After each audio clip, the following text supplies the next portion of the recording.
Have you ever listened to a native English speaker and thought, wait, was that even English? It feels so fast, so connected. It's like the sounds disappear. Hello, everyone, and welcome. Today, we're going to talk about something many English learners find tricky: understanding native speakers. Sometimes they speak so fast, words seem to melt together. You think, did they even say a word? Or was that just a sound? Don't worry, you're not alone. Yes, it's one of the most common challenges. Native speakers often use connected speech. For example, instead of clearly saying, "Do you want to eat?" they might say, "Do you want to eat?" The sounds join, some words shrink, and suddenly it feels like a secret code. And the secret is not impossible. In fact, once you start noticing these small changes, your brain gets faster at decoding them. For example, when a native speaker says gonna, you know it really means going to. Like, I'm gonna watch a movie. Exactly. The key is practice, not perfection. Try listening to short clips, maybe just 5 seconds, and repeat them. Don't try to understand every single word at first. Focus on the rhythm, the stress, and how the sentence flows. That's a really good tip. When you copy the rhythm, you also train your ear to catch the sounds. It's almost like learning a song. The more you repeat it, the more natural it becomes. And don't worry if you miss words. Even native speakers don't hear every single word all the time. They listen for meaning. For example, if someone says, "Want to grab coffee later?" you already understand. They're inviting you for coffee. You don't need to break down every sound. So remember, it's not about catching every little word, but about understanding the message. And once you know this, you start feeling less stressed when listening. So, why do native speakers sound so different from the English we learn in textbooks? Well, it's because of something called connected speech.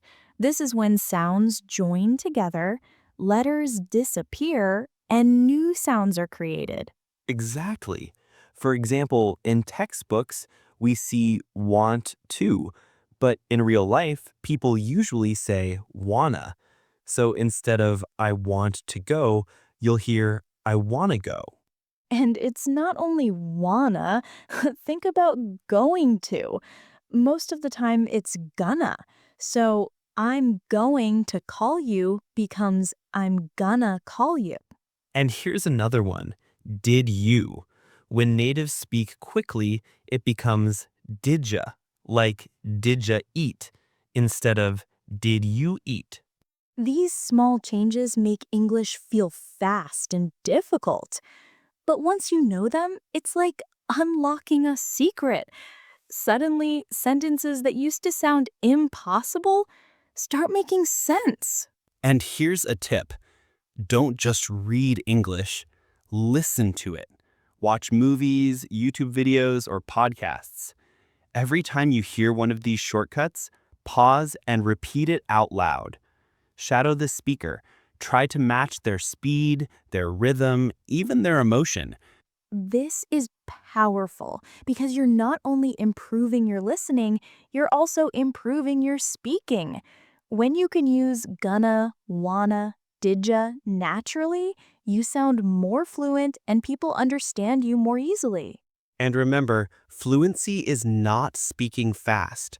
Fluency is speaking naturally. Now let's talk about another reason native speakers can feel hard to understand: fillers and slang.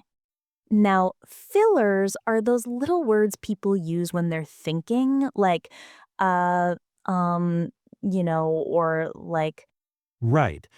In textbooks, you never see these, but in real life, people use them all the time. For example, someone might say, "I was like really tired?" If you're not ready for it, you might feel confused.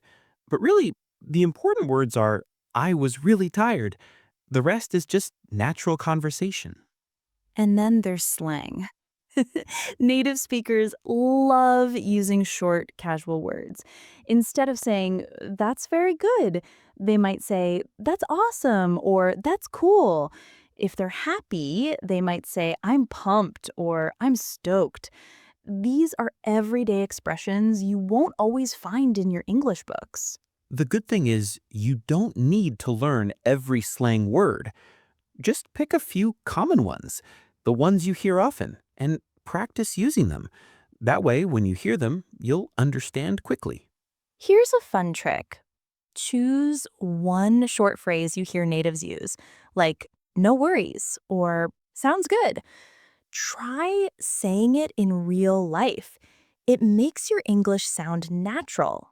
And it helps your listening too, because now your brain is familiar with it. The more you listen, the more you'll notice these patterns.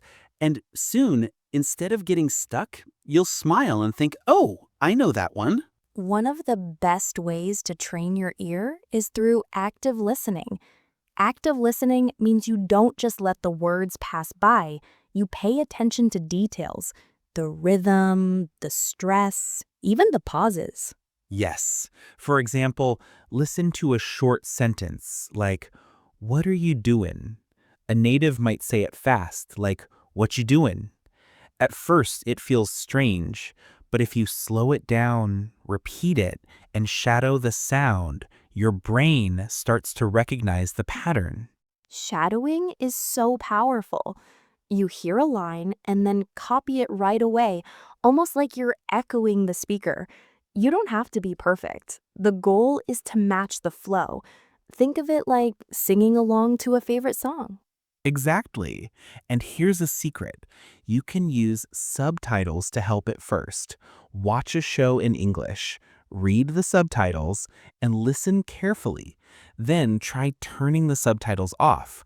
Your ears will slowly get stronger. Another trick is to focus on chunks of language, not single words.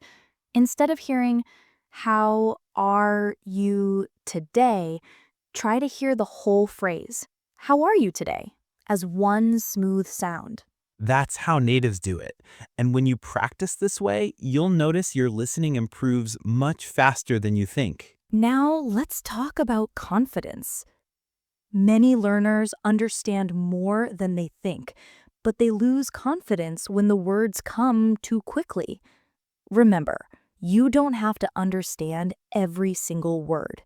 Focus on the main idea. That's so true. Even native speakers miss words sometimes. Imagine you're at a noisy cafe. People don't hear every word, but they still understand the meaning. English learning works the same way. Train your ears to catch the important parts. And the best way to test yourself is in real life. Try listening to a podcast without subtitles or order food in English, even if it feels scary. You'll be surprised how much you actually understand. Yes, and if you miss something, don't panic. You can always ask, sorry, could you say that again? Or can you speak a little slower, please? These are polite, natural phrases, and they show confidence, not weakness. Every small success adds up. The first time you understand a fast sentence or catch a slang phrase, it feels amazing. That feeling is proof. Your brain is growing in English. And the more you practice, the more native English will stop sounding like noise and start sounding like music you can actually enjoy. Before we finish, let's listen to a short and fun dialogue using the words and phrases we practiced today. In this little conversation, you'll hear how native speakers really talk with fast speech, fillers, and casual expressions. Pay attention to phrases like "what you doing," "no worries," and "that's cool." Notice how they sound natural and relaxed. And remember, you don't have to understand every single word. Focus on the main idea and try to shadow. Repeat what you hear to practice. Okay, let's start the dialogue. "Hey, Mateo, what you doing?" Oh, just listening to some English podcasts. They speak so fast sometimes. I feel like it's just noise. Don't worry, that's normal. Even native speakers miss words in a noisy cafe. The key is communication over perfection. You only need the main idea, not every single word. Ah, that makes sense. But sometimes I hear so many, uh, um, like, you know, and I get lost. Those are just fillers. They don't mean anything important. Skip them and focus on the main words. Oh, okay. Yesterday, someone said, no worries, and I didn't understand. That's just slang. No worries means it's okay or don't worry about it. And that's cool means that's good or that's nice. So if I don't catch something, can I say, could you say that again? Exactly. Or can you speak a little slower, please? That shows confidence, not weakness. Got it. And I'll try to practice in English moments. Like when I'm making breakfast, I'll say out loud, I'm cooking eggs, or I'm drinking coffee. Perfect. And remember, even one brave minute of speaking every day will help you grow. Thanks, Catherine. English is starting to sound less like noise and more like music. That's the spirit. Connection, not perfection. That's the real goal. Okay, before we say goodbye, let's quickly recap some of the useful words and phrases we shared today. These are expressions you'll hear native speakers use all the time, so it's great to practice them. One was, what you doing? That's just a fast, casual way of saying, what are you doing? You'll hear it in daily conversations, especially between friends. We also talked about common fillers like like, and you know. Remember, these don't carry meaning, but they are part of natural speech, so don't let them confuse you.